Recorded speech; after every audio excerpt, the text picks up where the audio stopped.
afternoon, everyone. Let's continue our topic, a closer look to Akbar policies. ठीक है, अब जो है हम अकबर की कुछ पॉलिसीज के बारे में पढ़ेंगे। ये जो पॉलिसीज के बारे में है, ये हमें कहाँ से जानने को मिला कि अकबर ने जो अपने टाइम पे कैसा एडमिनिस्ट्रेशन किया था। तो ये हमें एक जो उनकी जो बुक थी, ठीक है, जिसका नेम था अकबरनामा, जो कि किसने लिखी थी, अबुल फैजल ने। ठीक है, उसमें से हमें जो है उनकी एडमिनिस्ट्रेशन पॉलिसीज की, उन्होंने जो है अकबर ने कैसे हैंडल किया है चीजों को, एडमिनिस्टर किया है, how he manage the things, उन्होंने जो है अपने टाइम पे कैसे जो है अपने एम्पायर को रन किया। ठीक है, तो इसके बारे में हम क्लोजर जो है हम थोड़ा सा और अच्छे से जानेंगे। ठीक है, किसके बारे में, अकबर के एडमिनिस्ट्रेशन के टाइम बारे में। बिकॉज मैंने आपको यही बताया था कि अकबर ने अपने टाइम में एडमिनिस्ट्रेशन को एक अच्छे से डेवलप किया था। ठीक है, वही हमने जब पढ़ा था कि जहांगीर ने अपने टाइम में क्या किया था, उसने अपने टाइम में आर्ट को डेवलप किया था, आर्ट को स्ट्रॉन्ग किया था। वहीं पे शाहजहां ने जो है आर्किटेक्चरल डेवलपमेंट किया था। तो सबने अपने टाइम पीरियड में कुछ ना कुछ डेवलपमेंट किए हैं। ठीक है, तो अकबर ने भी जो है एडमिनिस्ट्रेशन की पॉलिसीज को जो है उन्होंने इन्वेंट किया था। इन्वेंट क्या किया था उन्होंने, जो है इंट्रोड्यूस करवाया था। ठीक है, with the help of his finance minister, जो कि कौन थे, तोदरमल थे। ठीक है, अब जो है आपका यहाँ पे अब हमको जो ये हमें जो पॉलिसीज के बारे में जानने को मिला है, वो हमें जो है अकबर की बुक में से, उनके वॉल्यूम में से मिला है जानने को, जो कि क्या है, अकबरनामा। ठीक है, जिसको किसने लिखा है, अबुल फैजल ने, इन द वॉल्यूम आईने अकबरी। ठीक है, आईने अकबरी यानी कि जो उसका थर्ड वॉल्यूम था, जिसमें अकबर के बारे में सारी चीजें मेंशन थी, उसमें से हमें उनकी जो है पॉलिसीज के बारे में, उनके एडमिनिस्ट्रेशन के पीरियड को जानने को मिला है। ठीक है, अब इसमें क्या है, अबुल फजल ने एक्सप्लेन किया है, उसने बताया कि जो that the empire was divided into provinces. जैसे जो हमारा स्टेट है, सॉरी हमारा जो कंट्री है, वो बहुत सारे अलग अलग स्टेट्स में डिवाइड है ना। अगर हमारी कंट्री है वो छोटे छोटे स्टेट्स में, बहुत सारे स्टेट्स में डिवाइडेड है। तो वैसे ही जो अकबर के टाइम पे जो एम्पायर था उनका, वो भी क्या था, छोटे छोटे प्रोविंसेस में डिवाइड था। ठीक है, तो वो जो प्रोविंसेस होते थे छोटे छोटे, उनको क्या बोला जाता था, सुबास बोला जाता था। ठीक है, और इनको जो गवर्न करते थे, यानी कि इन प्रोविंसेस का जो ध्यान रखते थे, उनको सुबाबदार बोला जाता है। ठीक है, ये आपका मुगल एम्पायर है।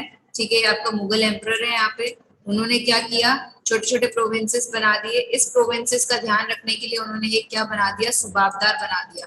ठीक है, जो कि सुबास यानी कि उस पर्टिकुलर प्रोविंस का ध्यान रखता है। अब इसी सुबाबदार के अंडर में उन्होंने क्या किया, और भी छोटे छोटे लोगों को अपॉइंट किया, या आप कह दो और भी ऑफिसर्स को अपॉइंट किया। क्योंकि अपने एरिया, अगर अब हम देखते हैं हमारे स्टेट को, हमारा स्टेट का ध्यान रखने के लिए क्या होता है, और भी जो है उसके अंडर में जो है और भी लोग अपॉइंट होते हैं, है ना।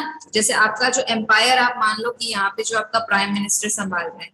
ठीक है, देन आपकी जो सुबाज यानी कि जो आपके स्टेट्स हैं, वो कौन संभाल रहे हैं, छोटे छोटे जो है चीफ मिनिस्टर। चीफ मिनिस्टर के साथ उन्होंने क्या किया, चीफ मिनिस्टर ने अपने लोगों को अपने अपने अंडर में और भी लोगों को अपॉइंट कर दिया कि आप स्टेट लेवल पे आप कौन कौन से जो है लोग ध्यान रखेंगे। फिर उस पर्टिकुलर स्टेट के अंदर जो सिटीज आती है, उसमें कौन कौन से लोग जो ध्यान रखेंगे, कौन कलेक्टर है, कौन जो है पुलिस ऑफिसर बनेगा, कौन डीएसपी है। ठीक है, तो ऐसे ही उन्होंने भी क्या किया था, अपने टाइम पीरियड में अपना जो प्रोविंसेस है, अपना जो एम्पायर, उसको प्रोविंसेस में डिवाइड कर दिया था। ठीक है, और उस प्रोविंस को क्या बोला जाता था, सुबास बोला जाता था, और उसको जो गवर्न करता था उसको सुबादार बोला जाता था। ठीक है, ये क्या करते थे, ये सारी पॉलिटिकल और मिलिट्री फंक्शंस को हैंडल करते थे।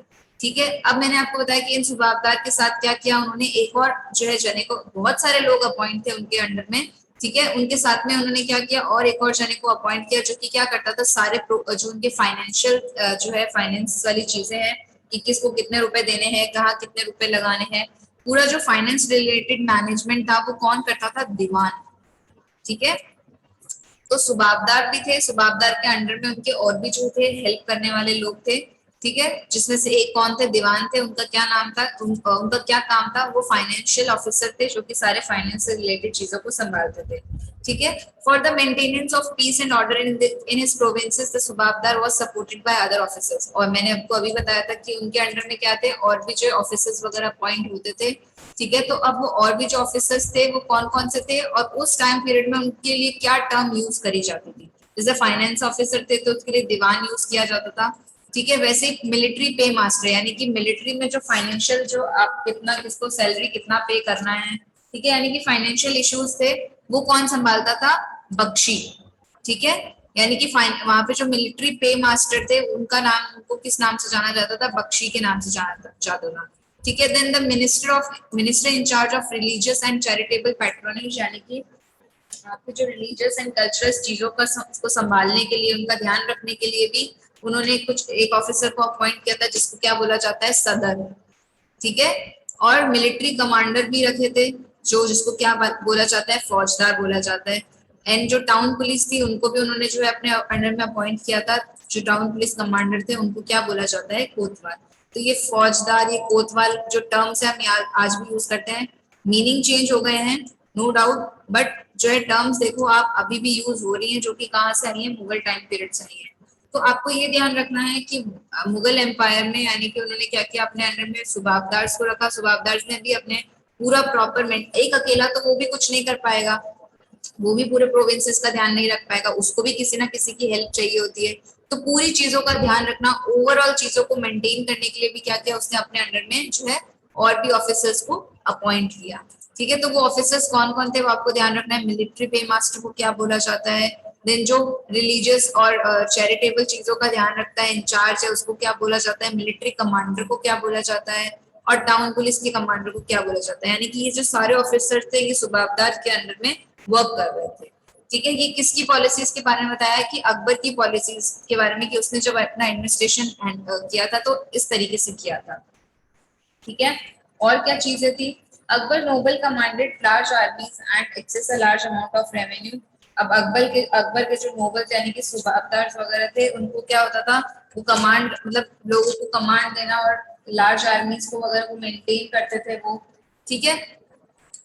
और इनके जो लोग थे वो क्या करते थे, लॉयल थे इनके लिए, है ना, क्योंकि वो हमने पढ़ा था कि जैसे अगर अकबर किसी पर्सन को अपने अंडर अपॉइंट करता है, उसको पेट्रोनेज देता है, शरण देता है, तो वो जो पर्टिकुलर जो पर्सन है वो भी क्या करता है, अपने मालिक के प्रति लॉयल रहता है। आगे आने वाली जनरेशन के लिए नहीं रहता, बट वो एट द मोमेंट वो जिसके लिए काम कर रहा है उसके लिए वो एकदम लॉयल था।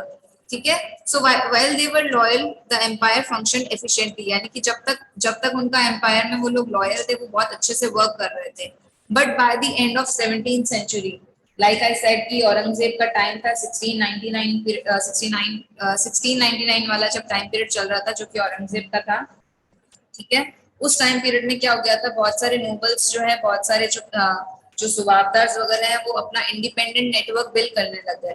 यानी कि वो अपनी इंडिपेंडेंट अलग ही जो है अपना नेटवर्क जो है क्रिएट करने लग गए, बनाने लग गए।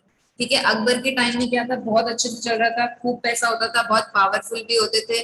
ठीक है। तो धीरे धीरे क्या हुआ, 17th सेंचुरी में क्या होने लगा, इतना पावर और इतना जब उनके पास वेल्थ आ गया, तो वो क्या करने लगे, अपना जो है उन्होंने अपने आप को वहां से अलग ही कर दिया, क्योंकि उनकी इतनी ज्यादा नेटवर्किंग हो गई थी, इतने सारे लोगों के साथ वो जुड़ गए थे, मिल गए थे। तो उन्होंने क्या किया, अपना जो है वहां के जो एट द 17th सेंचुरी में आते आते उन्होंने क्या किया, अब उनकी जो लॉयल्टीज है वो खत्म हो गई थी। अब उनकी लॉयल्टीज खत्म हो गई थी, तो इस वजह से क्या हुआ था, उनका जो एम्पायर है वो वीक होने लग गया था। क्यों? क्योंकि अब सबको अपने इंटरेस्ट की पड़ी थी, यानी कि जो नोबल्स थे एंड में आते आते क्या हो गया था, उनको सिर्फ अपने जो इंटरेस्ट की पड़ी थी, सेल्फ इंटरेस्ट की पड़ी थी, जिस वजह से क्या हुआ था, उनकी जो लॉयल्टीज जो है खत्म हो गई थी। और जब कोई बंदा लॉयल या कोई पर्सन जो है लॉयल ही नहीं रहेगा अपने एम्पायर के प्रति या अपने जो है किंग के प्रति, तो क्या होगा, उससे एम्पायर जो है खत्म ही होगा, है ना, वीक होता जाएगा। तो at the end of 17th century में क्या होने लग गया, एम्पायर जो है इस कुछ ये भी रीजन है जिसकी वजह से वो वीक होने लग गया था। ठीक है। फिर और क्या क्या हुआ था, Akbar while Akbar was at Fatehpur Sikri, एक और चीज भी जो है अकबर के यहाँ पे इसमें मेंशन है कि और भी क्या चीज किया था अकबर ने एक आइडिया दिया था यूनिवर्सल पीस का। ठीक है। वो उसने अपने टाइम पीरियड में उसने क्या किया था, एक आइडिया लेकर आया था वो यूनिवर्सल पीस का। ठीक है। अब वो यूनिवर्सल पीस का क्या आइडिया है वो हम देखते हैं कि अकबर ने क्या किया, अपना इस आइडिया को डिस्कस करने स्टार्टिंग करने से पहले उसने क्या किया, एक मीटिंग रखी। ठीक है। उसने वो मीटिंग कहाँ पे रखी, फतेहपुर सिकरी में उन्होंने एक मीटिंग रखी, जिसमें उन्होंने बहुत सारे रिलीजन, मतलब बहुत अलग अलग रिलीजन के जो लोग थे, है ना, जैसे जो इम्पोर्टेंट पर्सन थे उस पर्टिकुलर रिलीजन के, उनको बुलाया। ठीक है। तो बहुत सारे अलग अलग रिलीजन के लोग आए थे, उलमास के आए थे, ब्राह्मण्स आए थे, जीसस प्रीस्ट आए थे। ठीक है। रोमन कैथोलिक्स जिसको आप कह सकते हो, जोरोस्ट्रियंस आए थे, यानी कि जो आपके ईरानियन पारसीज वगैरह हैं, ठीक है, क्रिश्चियंस वगैरह, वो तो वो सब लोग जो है उस मीटिंग में इंक्लूड थे। किसकी मीटिंग में? अकबर की मीटिंग में थे। अकबर ने जो है फतेहपुर सीकरी में एक मीटिंग रखा था, ठीक है। और इनकी जो मीटिंग हो रही थी, यानी कि ये इस जगह जहाँ पे ये जो रिलीजियस के रिगार्डिंग जो मीटिंग होती है उसको हम क्या बोलते हैं? इबादत खाना, है ना। मीन्स जहाँ पे आपका एक खाना मीन्स होता है प्रेयर, ठीक है, खाने वाला खाना नहीं है। और इबादत मीन्स प्रेयर करना, ठीक है। तो एक यानी कि एक ऐसा प्रेयर का आप हाउस भी कह सकते हैं जहाँ पे लोग जो है प्रेयर करते हैं, ठीक है। वहां पे उन्होंने क्या किया? उन रिलीजियस लोगों को बुलाया, ठीक है। उन रिलीजियस लोगों के साथ वहां पे उन्होंने इबादत खाना में बैठ के जो है डिस्कशन किया। उन्होंने क्या किया? सब रिलीजन के बारे में जाना, ठीक है। उन्होंने क्यों जाना? Because he was very interested, ठीक है। उनको बाकी के रिलीजन्स में बाकी के जो सोशल कस्टम्स हैं वो क्या करते हैं, कैसे फॉलो करते हैं, तो उनको ये सब जानने का शौक था, उनकी इच्छाएं थी, ठीक है। तो उन्होंने इसलिए जो है अलग अलग कल्चर के अलग अलग रिलीजन के लोगों को बुलाया, उनके रिलीजन के बारे में उनसे जाना, ठीक है। और जब उन्होंने अकबर ने उनसे उनके साथ इंटरेक्शन किया, ठीक है, जब अकबर ने उनकी बातें सुनी अपने पर्टिकुलर जो है रिलीजन के बारे में, जब सब लोगों ने बताया, तो अकबर ने उनकी बातें सुनी और अकबर को ये रियलाइज हुआ कि सब लोग जो है अपने अपने धर्म को बढ़ावा देना चाहते हैं, ठीक है। तो इस सब क्या है? अपने अपने धर्म के पीछे लगे हुए हैं कि हमारा धर्म जो है बेस्ट है, हमारा धर्म जो है बेस्ट है, ठीक है। तो इसकी वजह से क्या हो रहा है यहाँ पे जो है एक आपका जो है आप आपके यहाँ पे क्या है? प्रॉब्लम्स आ रही है, ठीक है। यानी कि एक रिलीजियस को लेके लोग मतलब एक रिलीजियस को लेके दूसरे रिलीजियस के लोगों में क्या है? आप कह सकते हो कि जो है दुश्मनी आ रही है या कट्टरपंथ आ रहा है, ठीक है। कि कोई मानता है, अब इस वजह से क्या होता है? अब जैसे अब कुछ लोग हैं, हिंदू लोग कहते हैं कि हमारा जो है रिलीजन और रिचुअल बेस्ट है, इस्लाम के लोग कहते हैं हमारा रिलीजन और रिचुअल्स जो है बेस्ट है। तो सब लोग क्या है? अपने अपने रिलीजन को बढ़ाना चाहते हैं, और इस अपने अपने रिलीजन को बढ़ाने के चक्कर में क्या है? लोग आपस में जो है रिलीजन के नाम पे जो है एक दूसरे से दुश्मनी कर रहे हैं, है ना। तो जब अकबर ने उनके साथ इंटरेक्शन किया तो अकबर ने ये देखा कि भाई सब लोग अपने अपने रिलीजन को बढ़ाना चाहते हैं, सब अपने अपने रिचुअल्स को है जो स्ट्रॉन्ग करना चाहते हैं। अब आप देखो, जैसे हमको भी ये बोला जाता है कि आप अगर आरती कर रहे हैं भगवान की तो आपको राइट हैंड का यूज करना चाहिए, लेफ्ट हैंड का यूज नहीं करना चाहिए, है ना। तो ये कुछ पुरानी जो है धर्म से जुड़ी हुई जो है रिलीजन से रिलेटेड जो बातें हैं, जो रिचुअल्स हैं, ठीक है, ये क्या कर रही हैं? ये लोगों को एम्फेसाइज कर रही है कि आप जो है पर्टिकुलर जिस रिलीजन में हो आप वही फॉलो करो, ठीक है। वो दूसरे रिलीजियस को एक तरह से नीचा दिखाने की बात हो गई, ठीक है। तो इससे क्या हो रहा है? आपको हमें बाइगॉट्स देखने को, यानी कि जो हमें जो उनकी कॉन्फ्लिक्ट्स हैं, जो कट्टरपंथ है, यानी कि दो जो रिलीजन को लेके, वो हमें देखने को मिल रहा है। क्यों? क्योंकि ये लोग ही जो है आपस में इतना भेदभाव कर रहे हैं, तो आगे जैसे जैसे वो पास होगा तो वो उसी फॉर्म में होगा, ठीक है। तो उनका ये मानना था कि सबको जो है सब रिलीजन को हमें एक साथ रखना है, सबको एक साथ समझते हुए चलना चाहिए, सबको एक साथ हमें अच्छे से फॉलो करते हुए चलना चाहिए, सबको इक्वल ही इंपॉर्टेंस देना चाहिए, कोई कम कोई ज्यादा नहीं करना चाहिए, ठीक है। तो इसके बाद ये सब सोच के उनको ये चीज जब उन्होंने जानी कि सब लोग अपने अपने जो रिलीजन्स को, रिचुअल्स को बेस्ट दिखाना चाहते हैं, तो इनको ये चीज अच्छी नहीं लगी। तो उन्होंने क्या किया? वो एक यूनिवर्सल पीस यानी कि सुली कुल का जो है एक आइडिया लेकर आए। तो इस आइडिया में वो क्या लेकर आए? इस आइडिया में वो ये लेकर आए कि हमें जो है हर जो रिलीजन है, हर कल्चर को टॉलरेट करना चाहिए, हर जो है रिलीजन और कल्चर को हमें देखना चाहिए, हमें किसी भी कल्चर रिलीजन को कम नहीं समझना चाहिए, हमें किसी में भी डिस्क्रिमिनेशन नहीं करना चाहिए, ठीक है। यस, तो उनका क्या आइडिया था? ये सब जान के, ये सब जब सुन के उन्होंने क्या आइडिया निकाला कि हमें एक ऐसा रिलीजन बनाना चाहिए, एक ऐसा आइडिया लेकर आना चाहिए जो कि आपस के रिलीजन में डिस्क्रिमिनेशन नहीं करे, भेदभाव नहीं करे, यानी कि हम जो है सब जो रिलीजन है उनको अच्छे से टॉलरेट कर पाए, ठीक है, उनको अच्छे से समझ पाए, ठीक है। और रिलीजन इन सब चीजों में ध्यान रखने की बजाय हम क्या करें? हम सिर्फ अपना जो है ऑनेस्टी के साथ, जस्टिस के साथ, peacefully with ethics, with proper ethics यानी कि नैतिकता के साथ जो है हम वर्क करें, ठीक है। हमें ये सब चीजों में नहीं पढ़ना चाहिए, ठीक है। तो ये उनका जो ये आइडिया जो उनका था यूनिवर्सल पीस का, यानी कि पूरे दुनिया में वो शांति ला सकते हैं। तो ये वो कह रहे हैं कि अगर ये आइडिया हम अगर करें तो इस वजह से क्या होगा? सब जगह जो है लोग अच्छे से एक दूसरे के साथ बिहेव करेंगे, हम ऑनेस्टी, जस्टिस, पीस इन सब के साथ बिहेव करें, तो हमें आगे कोई प्रॉब्लम आएगी नहीं। विद प्रॉपर एथिक्स अगर हम ये काम करते हैं तो बजाय रिलीजन और कल्चर्स में पढ़ने के, ठीक है।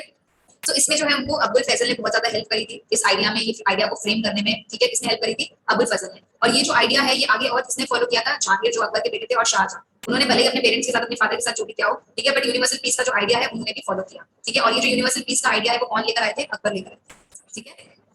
यहाँ पे एक चीज और दे रखी है आपके कि एक मकतब खाना है, ठीक है। वो मकतब खाना में क्या होता था? आपका ट्रांसलेशन का सारा वर्क होता था, यानी कि अकबर ने वहां पे लोगों को अपॉइंट किया था कि वो क्या करते थे? जो भी संस्कृत वाली चीजें होती थी उनको क्या करते थे? ट्रांसलेट करने का काम किया था। कौन सी लैंग्वेज में? पर्शियन लैंग्वेज में, ठीक है। तो मकतब खाना आप ध्यान रखेंगे कि it's a place where they were doing the translation भी किसका, from Sanskrit to Persian language. तो ये कुछ एग्जांपल्स यहाँ पे महाभारत रामायण इन सबका भी जो है ट्रांसलेशन किया गया था, कौन सी लैंग्वेज में, पर्शियन लैंग्वेज।